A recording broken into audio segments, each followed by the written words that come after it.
மாறன் வீரா serial ஜனவரி 29 இன்னைக்கான எபிசோடுக்கான review தாங்க இந்த வீடியோல நம்ம இன்னைக்கு பார்க்க போறோம். எபிசோட ஸ்டார்ட் பண்றதுக்கு முன்னாடி இந்த வீடியோவை மறக்காம லைக் பண்ணிக்கோங்க. உங்களுடைய ஒவ்வொரு லைக்கும் அடுத்தடுத்து வீடியோ போடும் பொழுது எங்களுக்கு கொஞ்சம் இன்ட்ரெஸ்டிங்காகவும் என்கரேஜிங்காகவும் இருக்கும். எபிசோட் எப்படி ஸ்டார்ட் ஆகுதுன்னா, நம்ம வீரா வந்துட்டு நேரா கண்மணியை பார்த்து, கண்மணி நீ ரொம்ப டயர்டா இருக்க, உனக்கு வேணா காஃபி போட்டு கொண்டு வரவா அப்படின்னு. இதை கேட்டதோட கண்மணி டென்ஷன் ஆகி ஏய் அப்படின்னு கத்த. அப்ப வீரா சொல்றாங்க, ஏ கண்மணி என்கிட்ட எல்லாம் இப்படி கத்தி பேசுற வேலை வச்சுக்காத. நீ வீட்டுக்குள்ளேயே சொகுசா வாழ்ந்த நீ. ஆனா நான் ஆட்டோ ஓட்டி 4 இடம் போயிட்டு வந்து குடும்பத்தை பாத்துக்கிட்டவ. அதனால தர லோக்கல்கெல்லாம் என்னால போக முடியும். ஆனா உன்கிட்ட அப்படி நடந்துக்க கூடாது அப்படின்னு தான் இத்தனை நாளும் நான் ரொம்ப அமைதியா இருந்தேன். ஆனா நீ பண்றத பார்த்தா ரொம்ப மோசமால இருக்கு. அதனாலதான் இனிமே அக்கா அப்படிங்கிறத ஓரங்கட்டி வச்சுட்டு நான் யார் அப்படிங்கிறத உன்கிட்ட நிரூபிச்சே ஆகணும் அப்படின்னு. இதை கேட்டதோட கண்மணி சொல்றாங்க, என்னடி ரொம்ப ஓவரா பேசுற அப்படின்னு. இதை கேட்டதோட வீரன் சொல்றாங்க, அக்கா என்னக்கா பண்றது, வேற வழி இல்லையே. நீ சொல்ற பேச்சு கேட்கவே மாட்டேங்கிற. நான் உன்கிட்ட என்ன சொன்னேன், குடும்பத்தோட சேர்ந்து சந்தோஷமா வாழு, பழைய விஷயங்கள் எல்லாத்தையுமே மறந்துட்டு ராகவன புருஷனா ஏத்துக்கிட்டு வாழ அப்படின்னு சொன்னேன். அதை விட்டுட்டு அண்ணனுக்காக பழி வாங்குவேன் அப்படின்னு சொல்லி தேவையில்லாத வேலையெல்லாம் பார்த்துக்கிட்டு இருக்க. அதனாலதான் உனக்கு ஒரு முடிவை கட்டலாம் அப்படின்னு நான் முடிவு பண்ணிட்டேன். என்னடி நீ என்னை விட 2 வருஷம் கூட, அவ்வளோதானே. அதெல்லாம் எனக்கு பெரிய விஷயமே இல்லை. உனக்கு ஃபர்ஸ்ட் உன்னோட அந்த திமிருத்தனத்தை அடக்கணும், அது மட்டும்தான் என்னோட ஒரு பெரிய விஷயமே அப்படின்னு வீரா சொல்ல. அப்ப கண்மணி சொல்றாங்க, இங்க பாரு பார்த்து பேசு அப்படின்னு. அப்ப கண்மணி சொன்னதை கேட்டுட்டு வீரா சொல்றாங்க, பார்த்து பேசவா, இங்க பாரு புருஷனை நீ தான் போலீஸ் கிட்ட சொல்லி அந்த சாட்சி கிட்ட பொய் சொல்ல சொல்லி போலீஸ் கிட்ட சொல்ல சொன்னேன்னு எனக்கு நல்லாவே தெரியும். உன்னோட உண்மைகளை இப்பவே நான் வீட்டுல சொல்லலாம். ஆனா என்ன பண்றது, வீட்டுல உள்ள எல்லாருமே உண்மையில நம்பிக்கை வச்சிருக்காங்க. நான் மட்டும் அப்படி சொன்னா கண்டிப்பா உன்னை வீட்டை விட்டு துரத்தி அடிச்சிருவாங்க. இதனால ராகவன் மாமா தான் ரொம்ப பாதிக்கப்படுவாரு. அவரு வருத்தப்படக்கூடாது அப்படிங்கறதுக்காக தான் உன்னை பத்தின உண்மைகளை நான் வெளியில சொல்லாம இருக்கேன். அதோட உன்னோட இந்த திருடுதனத்தை இதோட நிப்பாட்டிக்க. இனிமே என் புருஷனை ஜெயில போடணும் அப்படின்னு ஏதாவது பண்ண, அப்புறம் அவர் பொண்டாட்டியானன்னா சும்மா இருக்க மாட்டேன் அப்படின்னு. இதை கேட்டதோட கண்மணி சொல்றாங்க, ஓ அப்படி போகுதா கதை அப்படின்னு. அப்ப வீரா சொல்றாங்க, அப்புறம் என்னடி பண்றது, உன்கிட்ட நான் இத்தனை தடவை சொல்றது, சொல்ல சொல்ல கேட்காம நீ திமிர்த்தனமா பண்ணிக்கிட்டு இருக்க அப்படின்னு. வீரா நேரா கண்மணிய பார்த்து, இங்க பாருடி, இதுக்கப்புறம் இந்த மிரட்டுறது, இந்த மாதிரி திட்டம் போட்டு மாறனை மாட்டி விடுறதுக்கு நினைக்கிறது, இந்த குடும்பத்தை கஷ்டப்படுத்தணும் அப்படின்னு நினைக்கிறது எதையுமே பண்ணாத. அப்படி ஏதாவது ட்ரை பண்ணா அப்புறம் நான் யாரு அப்படிங்கிறத உனக்கு காமிக்க வேண்டியது இருக்கும் அப்படின்னு. அப்ப கண்மணி சொல்றாங்க, இங்க பாரு வீரா, என்ன இந்த குடும்பத்துக்கு ஆதரவா பேசுறியா, நீ வேணும்னா அண்ணன் எப்படி இறந்தா அப்படிங்கிறத மறக்கலாம். ஆனா நான் கண்டிப்பா உன்னை சும்மா விட மாட்டேன் அப்படின்னு. அப்ப வீரா சொல்றாங்க, இங்க பாரு, உன் தங்கச்சியா இருக்கிறதுனால தானே இத்தனை நாளும் நீ இதெல்லாம் பண்ணிக்கிட்டு இருக்க. இனிமே நான் உன் தங்கச்சி கிடையாது, நான் மாறனோட பொண்டாட்டி, உன்னை சும்மா விட மாட்டேன் அப்படின்னு சொல்லிட்டு வீரா அந்த இடத்துல இருந்து போறாங்க. கண்மணி வீரா அப்படி பேசிட்டு போனதை பார்த்துட்டு செம்ம டென்ஷன் ஆகுறாங்க. கண்மணி சொல்றாங்க, இந்த வீராவுக்கு எவ்வளவு தைரியம் இப்படி பேசிட்டு போறா அப்படின்ட்டு கண்மணி டென்ஷன் ஆகுறாங்க. இந்த மாறனை காப்பாத்துறதுக்காக இவ இப்படி பண்ணிக்கிட்டு இருக்கால, நான் விட மாட்டேன். இந்த பிளான் ஒர்க் அவுட் ஆகலைன்னா அந்த கம்ப்ளைண்ட் கொடுத்தது யாரு அப்படின்னு தெரிஞ்சு அவங்கள நான் சும்மா விட மாட்டேன் அப்படின்னு வீர கண்மணி செம காண்டாகிறாங்க. அதுக்கப்புறம் சீனசி பண்ணி நேரா நம்ம வீராவை காமிக்கிறாங்க. வீரா வந்துட்டு ஆட்டோ ஓட்டிக்கிட்டு வந்துகிட்டு இருக்காங்க. வீராவுக்கு ஒரே குழப்பமா இருக்கு. இன்னொரு பக்கம் அந்த ரவுடிகளை காமிக்கிறாங்க. அவனுங்க நேரா ஒரு ஆபீஸ்க்கு போயிட்டு இது மாதிரி அந்த கம்ப்ளைண்ட் கொடுத்தது யாரு, ஸ்டே ஆர்டர் வாங்கினது யாரு அப்படிங்கறத விசாரிக்கிறதுக்காக போயிருக்காங்க. அப்ப ஒரு பையன் சொல்றான், இங்க பாருடா, நீ ஃபர்ஸ்ட் போய் கேளுடா அவங்க என்ன சொல்றாங்கன்னு பாரு அப்படின்னு. உடனே அந்த பையனும் சரி அப்படின்னு சொல்லிட்டு உள்ளார இருக்கிற லேடி கிட்ட போயிட்டு, இங்க பாருங்க, இப்ப ரீசெண்டா மாறன் கேஸ் நடந்துச்சுல்ல, மாறன் பாண்டியன் கேஸ், அப்ப மாறனுக்கு சப்போர்ட்டா ஸ்டே ஆர்டர் வாங்கினாங்கல்ல, அவங்க யாரு வந்து சொல்ல முடியுமா அப்படின்னு. அப்ப அந்த லேடி சொல்றாங்க, இங்க பாருங்க, இதெல்லாம் வந்துட்டு இங்க கேட்க கூடாது, வெளியில போங்க அப்படின்னு. இது கேட்டதோட அவரு கவலையா வெளியில வராரு. வெளியில வந்துட்டு அந்த பையன் டைடே என்னடா இது, அந்த பொம்பளை இப்படி கடிக்குது அப்படின்னு. அப்ப சரி அண்ணனுக்கு போன் பண்ணு அப்படின்னு சொன்னதோட நேரா அந்த போலீஸ்க்கு போன் பண்றாங்க. போலீஸ் போன் அட்டன் பண்ணி என்னடா ஆச்சு அப்படின்னு கேட்க அவங்க சொல்றாங்க, அண்ணா அந்த லேடி ரொம்ப திட்டுறானா அப்படின்னு. அதுக்கு அவர் சொல்றாரு, இதுக்குதான் நான் உனக்கு காசு கொட்டி கொடுத்துருக்கனா, மரியாதையா என்னன்னு போய் கேளு அப்படின்னு. அவரும் சரிண்ணா அப்படின்னு சொல்லிட்டு மறுபடியும் லேடி கிட்ட போயிட்டு, இங்க பாருங்க மேடம், எவ்வளவு அமௌண்ட் செலவானாலும் பரவாயில்ல, அவங்க யாருன்னு மட்டும் சொல்லுங்க அப்படின்னு காசை கொடுக்குறாங்க. அந்த லேடி காசை பார்த்ததோட காசை வாங்கிக்கிட்டு, முத நாள்ல சிசிடிவில ரெக்கார்ட் ஆகியிருக்கும்ல, நம்ம வீரா வந்துட்டு கம்ப்ளைண்ட் கொடுத்தது, அது அப்படியே ரெக்கார்ட் ஆகிருக்கு. அத அப்படியே வந்துட்டு அந்த ரவுடி கிட்ட, இந்த பொண்ணுதான் அப்படின்னு சொல்ல, அந்த ஆளும் அப்படியே போட்டோ எடுத்துக்கிறான். போட்டோ எடுத்துக்கிட்டு அந்த அம்மாட்ட ரொம்ப தேங்க்ஸ் மேடம் அப்படின்னு காசை கொடுத்துட்டு வெளியில வராங்க. இன்னொரு பக்கம் போலீஸ் செம்ம காண்டில் இருக்காரு. ஏன்னா அவரோட மேல் அதிகாரி ரொம்ப கேவலமா திட்டாரு. இது மாதிரி தேவையில்லாம அந்த சாட்சிய பொய் சொல்ல சொல்லியிருக்க, தேவையில்லாம அந்த மாறனை கொண்டாந்து போட்டு அடிச்சிருக்க, என்னென்ன வேலை பண்ணிருக்க, உன்னை எத்தனை தடவை தான் வந்து வேற வேற இடத்துக்கு மாத்துறது, இனிமே இந்த மாதிரி ஏதாவது தப்பு பண்ண ஸ்ட்ரெயிட்டா டிஸ்மிஸ் தான் அப்படின்னு சொல்லி அந்த போலீஸ ரொம்ப அவமானப்படுத்தி திட்டிட்டு போயிட்டாரு. இதனால அந்த போலீஸ செம்ம காண்டுல இருக்காரு. இது எல்லாத்துக்கும் காரணம் அந்த லேடி தான், அவளை விடக்கூடாது அப்படின்னு. அப்ப அந்த ரவுடி நேரா போலீஸ்க்கு கால் பண்ணி, அண்ணா கொஞ்ச நேரத்துக்கு முன்னாடி அது யாருன்னு கண்டுபிடிச்சாச்சுன்னா அது ஒரு லேடி அப்படின்னு. இதை கேட்டதோட அந்த போலீஸ் சொல்றாரு, எந்த லேடியா இருந்தாலும் பரவாயில்ல, அவளை சும்மா விடாதீங்க அப்படின்னு. இதை கேட்டதோட அந்த ரவுடிகளும் சரிண்ணா அப்படின்னு சொல்லிட்டு நேரா அவங்க எங்க இருக்காங்க அப்படிங்கிறத கண்டுபிடிக்கிறதுக்காக கிளம்புறாங்க. அப்ப இன்னொருத்தன் சொல்றான், டே என்னடா நீட்டா வேற கேஸ் நம்ம மேல விழுவுமே அப்படின்னு. போலீஸ்க்கு நம்ம ஹெல்ப் பண்ணாம இருந்தா என்னென்ன பெட்டி கேஸ் கடை அவன் நம்மள ஒரு விலைக்கிடுவான், அதுல கேட்டுதாண்டா ஆகணும், வேற வழி இல்லை அப்படின்னு. இதை கேட்டதோட அந்த போலீஸும் சரிடா வாங்க போகலாம் அப்படின்னு சொல்லிட்டு கிளம்புறாங்க. இன்னொரு பக்கம் நம்ம வீராவுக்கு எப்பயாவது மனசு வருத்தமா இருந்தா ஆட்டோ ஓட்டுறது வழக்கம். அதனால வீரா ஆட்டோ ஓட்டிக்கிட்டு போறாங்க. அப்ப நம்ம பாண்டியனோட மேல ஆட்டோ ஓட்டுன ஒரு பையன் வீராவா பாக்குறான். என்ன இது பாண்டியனோட ஆட்டோ மாதிரி இருக்கு, யார் ஓட்டிக்கிட்டு போறது இந்த நேரத்துல அப்படின்ட்டு ஆட்டோவை கொண்டு போய் நேரா வீராவோட ஆட்டோவுக்கு முன்னாடி நிப்பாட்டுறாங்க. வீரா அந்த ஆட்டோவை பார்த்துட்டு இறங்குறாங்க. அப்ப அவர் இறங்கி வந்து, ஏமா நீ வீரா தானே, என்னம்மா இந்த நேரத்துல ஆட்டோ ஓட்டுற அப்படின்னு. அப்ப வீரா அமைதியா இருக்க அந்த பையன் கேக்குறான், ஏம்மா உன்னை நல்ல இடத்துல தானே கல்யாணம் பண்ணி கொடுத்துருக்காங்க, நீ ஏமா ஆட்டோ ஓட்டுற அப்படின்னு. அப்ப வீரா சொல்றாங்க, இல்ல சும்மாதான், ஏதாவது மனசு கஷ்டமா இருந்து குழப்பமா இருந்துச்சுன்னா நான் இப்படி ஆட்டோ ஓட்டுவேன், கொஞ்சம் மனசுக்கு ஆறுதலா இருக்கும் அப்படின்னு. அதுக்கு அந்த பையன் சொல்றான், பாண்டியன் ரொம்ப நல்லவம்மா, ஒரு நாள் என்னோட ஆட்டோ வந்துட்டு ஒரு ரிப்பேர் ஆகிட்டு வீட்டுல ரொம்ப கஷ்டமாயிட்டு, அப்ப பாண்டியன் என்ன பண்ணா தெரியுமா, எனக்கு பாதி நேரம் ஆட்டோ கொடுத்து அவன் பாதி நேரம் ஆட்டோ ஓட்டணும். இந்த மாதிரி எத்தனை பேருக்குமா செய்ய தோணும், அவன் ரொம்ப நல்லவம்மா அப்படின்னு சொல்லிட்டு பாண்டியனை பத்தி பெருமையா சொல்றாங்க. அப்ப வீரா நேரா அவரை பார்த்து, என்னன்னா இப்படி கண் கலங்குறீங்க அப்படின்னு. அவர் சொல்றாரு, பாண்டியன் அந்த அளவுக்கு நல்லவமா, அவனுக்கு திடீர்னு இப்படி ஆகும் அப்படின்னு நாங்க யாருமே எதிர்பார்க்கலமா அப்படின்னு. அப்ப வீரா சொல்றாங்க, சரி விடுங்கண்ணா, நான் ஒரு பெரிய குழப்பத்துல வந்தேன், ஆனா அந்த குழப்பத்தை நீங்க போக்கிட்டீங்க அப்படின்னு. அவர் சொல்றாரு சரிம்மா அப்படின்னு. அப்ப வீரா சொல்றாங்க, இங்க பாருங்கண்ணா, எனக்கு ஏதாவது குழப்பமா இருந்துச்சுன்னா அண்ணனோட ஆட்டோ எடுத்துக்கிட்டு ஓட்ட ஆரம்பிச்சிருவேன், அண்ணனே ஏதாவது என்கிட்ட பேசுற மாதிரி எனக்கு ரொம்ப சந்தோஷமா இருக்கும், அதனாலதான் இந்த ஆட்டோவை நான் அடிக்கடி எடுத்து ஓட்டுவேன், மற்றபடி என் குடும்பத்துக்குள்ள எல்லாம் எந்த பிரச்சனையும் இல்லை அப்படின்னு. இதை கேட்டதோட அவரும் சரிம்மா நீ நல்லா இருக்கணுமா அப்படின்னு.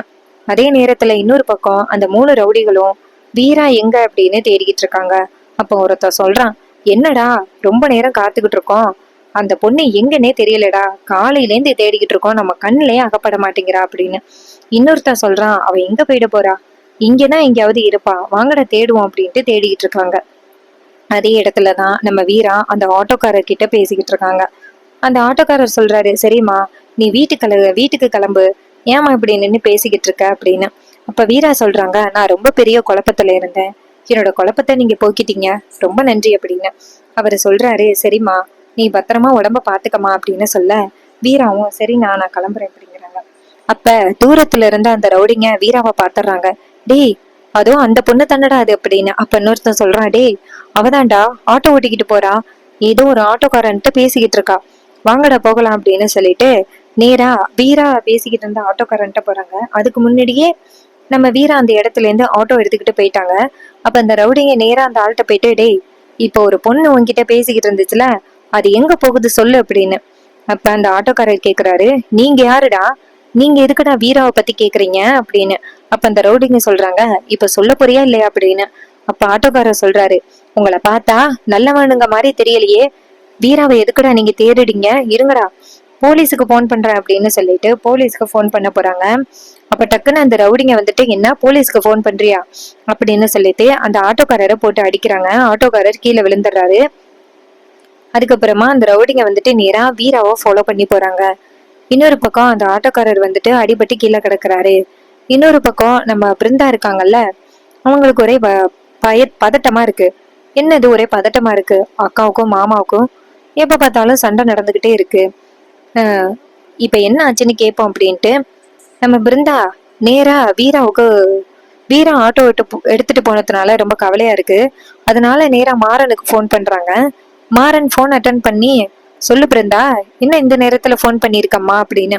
பிருந்தா சொல்றாங்க, மாமா அக்கா வந்துட்டாளா அப்படின்னு. அப்ப மாறன் கேக்குறாரு, இல்லையே என்னாச்சு அப்படின்னு. பிருந்தா சொல்றாங்க, இல்ல மாமா, அக்கா அண்ணனோட ஆட்டோவை எடுத்துட்டு போனவள என்ன காணோம், எனக்கு வேற பயமா இருக்கு. அவ எங்க இருக்கான்னு சொல்றீங்களா? உங்க 2 பேருக்குள்ள ஏதாவது பிரச்சனையா? அன்னைக்கு 2 பேரும் நீங்க அப்படியே பேசாம இருந்ததை பார்த்தா எனக்கு ரொம்ப கவலையா இருக்கு. அக்கா ஏன் இப்படி பண்றான்னு தெரியல மாமா. ப்ளீஸ் மாமா, அக்கா எங்க இருக்கான்னு பாருங்களேன், எனக்கு ஒரே பதட்டமா இருக்கு அப்படின்னு. இதை கேட்டதோட மாறன் சொல்றாரு, பிருந்தா கவலைப்படாத, பக்கத்துல இங்கதான் போயிருப்பா, நீ ஏன் வருத்தப்படுற அப்படின்னு. அப்ப பிருந்தா சொல்றாங்க, இல்ல மாமா, எனக்கு என்னமோ பதட்டமாவே இருக்கு, நீங்க போயிட்டு என்னன்னு பாருங்களேன் அப்படின்னு. இதை கேட்டதோட மாறணும், சரி பிருந்தா நீ பதட்டப்படாம இரு, நான் போயிட்டு அக்காவை பார்த்ததோட உனக்கு போன் பண்றேன் அப்படின்னு. இது கேட்டதோட பிருந்தாவும் சரி அப்படின்னு சொல்லிட்டு போனை கட் பண்றாங்க. அப்புறமா நம்ம மாறன் நினைக்கிறாரு, இவளுக்கு வேற வேலையே இல்லையா, பேசாம படிக்க சொன்னா அதை விட்டுட்டு தேவையில்லாம எதுக்கு ஆட்டோ எடுத்துக்கிட்டு சுத்திக்கிட்டு இருக்கா, எங்க போயிருப்பா அப்படின்னு சொல்லிட்டு மாறன் வந்துட்டு செம்ம டென்ஷன் ஆகுறாரு. அப்பதான் மாறன் நினைக்கிறாரு, இப்ப வேற கேஸ் நடந்துகிட்டு இருக்கு, இந்த நேரத்துல வேற அவ எங்கேயோ போயிட்டா, ஏதாவது பிரச்சனை வந்தா என்ன பண்றது, ஏன் தான் இப்படி பண்றா அப்படின்ட்டு மாறன் டென்ஷனா நேரா இன்னொரு ஆட்டோக்காரருக்கு போன் பண்றாங்க. கரெக்டா ஒருத்தர் ரவுடிங்க அடிச்சாங்கன்னா அவருக்கு தான் வந்துட்டு போன் பண்றாரு மாறன். அவரு போன் அட்டன் பண்ணதோட மாறன் கேக்குறாரு, இது மாதிரி பாண்டியனோட ஃப்ரெண்டு தானே, இது மாதிரி வீரா எங்க இருக்கான்னு உங்களுக்கு தெரியுமா, ஆட்டோ ஓட்டிக்கிட்டு போயிட்டா, அவ எங்க இருக்கான்னு தெரியல அப்படின்னு. உடனே அவர் சொல்றாரு, இங்க பாரு மாறா, கொஞ்ச நேரத்துக்கு முன்னாடி வீராவை தேடி 4 ரவுடிங்க வந்தாங்க, வீரா ஆட்டோல போயிட்டு இருக்கா, அவளை 4 ரவுடிங்க துரத்திட்டு போயிட்டு இருக்காங்க, என்னை அடிச்சு போட்டுட்டாங்க, சீக்கிரம் வா அப்படின்னு. இதை கேட்டதோட மாறன் அதிர்ச்சி ஆகுறாரு. மாறன் கேக்குறாரு, எந்த பக்கமா போனாங்க அப்படின்னு. அப்ப ஆட்டோக்காரர் சொல்றாரு, இந்த தெற்கு ரோடு பக்கமா தான் போனாங்க, சீக்கிரம் வா மாறா, வீராவுக்கு ஏதாவது ஆபத்து வருமோன்னு பயமா இருக்கு அப்படின்னு. இதை கேட்டதோட மாறன் சொல்றாரு, சரி இருங்க நான் வந்துறேன் அப்படின்னு சொல்லிட்டு மாறன் செம்ம டென்ஷனா நேரா பைக் எடுத்துட்டு கிளம்புறாரு. அப்ப மாறன் நினைக்கிறாரு, கேஸ் நடந்துகிட்டு இருக்க நேரத்துல இவ எதுக்கு தேவையில்லாம இந்த வேலையெல்லாம் பாத்துக்கிட்டு இருக்கா, அவளை ஒழுங்கா படிச்சு டிகிரியும் கோல்டு மெடலும் வாங்க சொன்னேன், ஆனா இவ தேவையில்லாத வேலை பாத்துக்கிட்டு இருக்கா அப்படின்னு மாறன் காண்டாகிறாரு. இன்னொரு பக்கம் நம்ம பிருந்தா பதட்டத்திலே இருக்காங்க. அக்கா எங்க போயிருப்பா, அக்காவுக்கு ஏதாவது பிரச்சனைனா என்னால தாங்கிக்க முடியாது, மாமா சீக்கிரம் அக்கா எங்க இருக்கான்னு கண்டுபிடிங்க அப்படின்னு பிருந்தாவுக்கு பதட்டமா இருக்கு. வீரா ஆட்டோல போயிட்டு இருக்கும் பொழுதே 4 ரவுடிங்க வந்துட்டு வீராவை நில்லுடி நில்லுடி அப்படின்னு சொல்றாங்க. வீரா அதை கண்டுக்காம வேகமா ஆட்டோ ஓட்டிக்கிட்டு போயிட்டு இருக்காங்க. அப்ப டக்குன்னு நம்ம வீராவோட ஆட்டோ வந்து அடிக்க ஆரம்பிக்க, அப்ப வீரா வந்துட்டு ஆட்டோவை நிப்பாட்டுறாங்க. நிப்பாட்டி, யாரா நீங்க, என்னடா வேணும் உங்களுக்கு அப்படின்னு கேட்க, அந்த ரவுடிங்க சொல்றாங்க, ஏய் மரியாதையா ஆட்டோவை நிப்பாட்டுடி அப்படின்னு சொல்ல, வீரா ஆட்டோவை நிப்பாட்டிட்டு, யார் நீங்க, என்ன வேணும் உங்களுக்கு அப்படின்னு கேக்குறாங்க. அப்ப அந்த ரவுடிங்க வந்து, டி ஆட்டோவை விட்டு இறங்குடி அப்படின்னு சொல்ல, வீரா வந்துட்டு ஆட்டோவை விட்டு இறங்கி, யார் நீங்க, உங்களுக்கு என்ன வேணும் அப்படின்னு கேட்க, அந்த ரவுடிங்க சொல்றாங்க, எவ்வளவு பெரிய விஷயத்த பண்ணிட்டு ஒண்ணுமே தெரியாத மாதிரி நடிச்சுக்கிட்டு இருக்க அப்படின்னு. வீரா கேக்குறாங்க, நான் என்ன பண்ணேன், ஃபர்ஸ்ட் நீங்க எல்லாம் யாரு அப்படின்னு. அப்ப அந்த ரவுடி சொல்றான், நான் யாருன்னு தெரிஞ்சுக்கிறதுக்கு முன்னாடி உன்னை நாங்க கத்தியால குத்த போறோம் அப்படின்னு சொல்லிட்டு கத்தி எடுக்கிறாங்க. இதை பார்த்ததோட வீரா அதிர்ச்சி ஆகுறாங்க, டே யாரா நீங்க எல்லாம் அப்படின்னு. இன்னொரு பக்கம் மாறன் வீராவை எங்க பார்த்தாலும் தேடிட்டு வந்துகிட்டு இருக்காரு. அந்த நேரத்துல நம்ம வீராவை 4 ரவுடிங்க சுத்தி நிக்கிறத நம்ம மாறன் பாக்குறாரு. பார்த்ததோட அதிர்ச்சி ஆகுறாரு. வேகமா பைக்கை ஓட்டிக்கிட்டு வராரு. வீராவை ஒரு ரவுடி வந்து, நீ உயிரோட இருந்தா தானடி பிரச்சனை அப்படின்னு சொல்லிட்டு வீராவை கத்தியால குத்த போறாங்க. அப்ப டக்குன்னு நம்ம மாறன் வந்துட்டு தடுக்கிறாரு. அப்ப வீரா அதிர்ச்சியாகி கத்துறாங்க. கண்ணை முழிச்சு பார்த்தா மாறன் நிக்கிறாரு. அப்ப அந்த ரவுடிங்க சொல்றாங்க, டேய் யாரா நீ அப்படின்னு சொல்லிட்டு மாறனை அடிக்க ஆரம்பிக்க, மாறன் வந்துட்டு அந்த ரவுடிகளை அடிச்சு போடுறாரு. வீரா பக்கத்துல நிக்கிறாங்க. தள்ளி போய் நின்னு அப்படின்னு சொல்லிட்டு வீராவை மாறன் கத்த, வீரா வந்துட்டு ஓரமா போய் நிக்கிறாங்க. அப்ப மாறன் வந்து ஃபைட் பண்றாரு. அப்ப ஒரு ரவுடி வந்து கட்டை எடுத்து மாறனோட கையில அடிச்சிடுறாங்க. மாறனோட கையில பயங்கரமா வந்து காயம் பட்டுருது. மாறனோட கையில இருந்து வந்து ரத்தம் வருது. இத பார்த்ததோட வீரா அதிர்ச்சியாகி மாறா அப்படின்னு கத்துறாங்க. அப்ப இந்த ரவுடிங்க வந்துட்டு மாறனை வந்துட்டு அடிக்க ஆரம்பிக்க, ஆனா மாறன் வந்துட்டு அந்த ரவுடிகளை அடிச்சு துரத்தி விட்டுறாங்க. அந்த ரவுடிங்க அந்த இடத்துல இருந்து ஓடி போக, மாறன் கோவமா இங்க இருந்து வந்துட்டு வீராவை பார்த்து, இந்த நேரத்துல நீ என்ன ஆட்டோ எடுத்துட்டு சுத்திக்கிட்டு இருக்க? இப்ப என்ன நடந்துகிட்டு இருக்குன்னு தெரியும்ல நம்ம வீட்டுல, நீ ஏன் தேவையில்லாம இப்படி பண்ற அப்படின்னு. அப்ப வீரா சொல்றாங்க, இங்க பாரு, எனக்கு இதுக்கும் எந்த சம்மந்தமும் இல்ல. நான் பாட்டுக்கும் ஆட்டோல வந்துகிட்டு இருக்கேன், அவனுங்களாதான் வம்பிழுத்தானுங்க அப்படின்னு. அப்ப மாறன் சொல்றாரு, இங்க பாரு, கேஸ் நடந்துகிட்டு இருக்கு, எந்த நேரத்துல என்ன நடக்கும் அப்படிங்கறது நமக்கே தெரியாது. ஸ்டே ஆர்டர் வேற வாங்கியிருக்காங்க, இதனால நம்ம மேல கோவப்படுறதுக்கு நிறையவே சான்சஸ் இருக்கு. நீ எதுக்கு இப்படி தேவையில்லாம வெளியில வர? சும்மா இருக்க மாட்டியா? உடனா ஒழுங்கா படிச்சு கோல்டு மெடல் தானே வாங்க சொன்னேன், அதை விட்டுட்டு நீ ஏன் இப்படி பிரச்சனையை உண்டாக்கிட்டு இருக்க அப்படின்னு. அப்ப வீரா நேரா மாறனை பார்த்து, அதான் நீ என்ன காப்பாத்திட்டியல்ல, அப்புறம் என்ன கோவப்படுற அப்படின்னு. மாறன் சொல்றாரு, இங்க பாரு, பிருந்தா சொன்னதுனாலதான் நீ எங்க இருக்க அப்படிங்கறத தேடுன. அப்படி இல்லைன்னா நான் பாட்டுக்கு இருந்திருப்பேன். இன்னும் கொஞ்ச நேரத்துல உனக்கு என்ன நடந்திருக்கும்? ஏன்டி இப்படி முட்டாள்தனமா பண்ற அப்படின்னு. அப்ப வீரா சொல்றாங்க, சரி விடுமாறா, அதான் நீ என்ன காப்பாத்திட்டியல்ல, சரி வா போகலாம் அப்படின்னு சொல்ல, இதை கேட்டதோட மாறன் சொல்றாரு, இங்க பாரு, ஆட்டோல நீ ஒண்ணு தனியா போக வேணாம், நான் பைக்கை போட்டுட்டு வரேன், வா போகலாம் அப்படின்னு சொல்லிட்டு மாறன் ஆட்டோவுல ஏறுறாரு. வீரா ஆட்டோவை ஸ்டார்ட் பண்றாங்க. அப்ப மாறன் நேரா வீரா கிட்ட, அதான் நீ கொஞ்ச நாளா ஆட்டோ ஓட்டுறது இல்லைல்ல, அப்பாதான் உனக்கு வேலை கொடுத்துருக்காரு, அப்ப எதுக்கு நீ ஆட்டோ ஓட்டிக்கிட்டு இருக்க அப்படின்னு. அப்ப வீரா சொல்றாங்க, நான் ஆட்டோ ஓட்டுனா அண்ணன் கூட பேசுற மாதிரியே எனக்கு ஒரு ஃபீல் கிடைக்கும், என் அண்ணன் கூட எப்பவுமே இருக்கிற மாதிரி தோணும், அதனாலதான் நான் வந்துட்டு இந்த மாதிரி பண்ணேன் அப்படின்னு. அதுக்கு மாறன் சொல்றாரு, இங்க பாரு, இப்போ ரொம்ப பெரிய கேஸ் நடந்துகிட்டு இருக்கு, அதனால என்ன வேணாலும் நடக்கலாம் எந்த நேரத்திலையும். அப்பா வந்துட்டு ரொம்ப பெரிய ஆளு, அதனால அப்பாவோட ஆட்கள் கூட உன்னை ஏதாவது பண்றதுக்கு வாய்ப்பு இருக்கு, நீ இந்த மாதிரி தேவையில்லாம இனிமே சுத்துற வேலை வச்சுக்காத அப்படின்னு. இது கேட்டதோட வீராவும், சரிங்க பாஸ், இனிமே நீங்க சொல்றதை கேட்கிறேன், நான் எங்கேயும் சுத்தல அப்படின்னு சொல்லத்தோட மாறன் சொல்றாரு, இந்த வாய்க்கு மட்டும் பஞ்சம் இல்ல அப்படின்னு சொல்லி பேச, வீரா சொல்றாங்க, நான் என்ன சொன்னாலுமே நீ திட்டுற அப்படின்னு. மாறன் சொல்றாரு, உனக்கு அப்படித்தாண்டி தெரியும், ஃபர்ஸ்ட் உனக்கு விவாகரத்து கொடுத்து உன்னை வீட்டுக்கு அனுப்பணும் அப்படின்னு.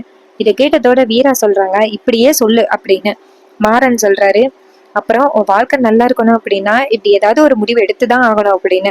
வீரா சொல்றாங்க, விவாகரத்து கையெழுத்து போடணுமா வேண்டாமா அப்படிங்கறத நான் பாத்துக்கிறேன், நான் தான் ஃபர்ஸ்ட் விவாகரத்து வேணும் அப்படின்னு சொன்னேன், ஆனா அதை பத்தி நான் தான் பேசணும், நீ பேச வேண்டிய அவசியம் இல்லை அப்படின்னு சொல்லி பேசிக்கிறாங்க.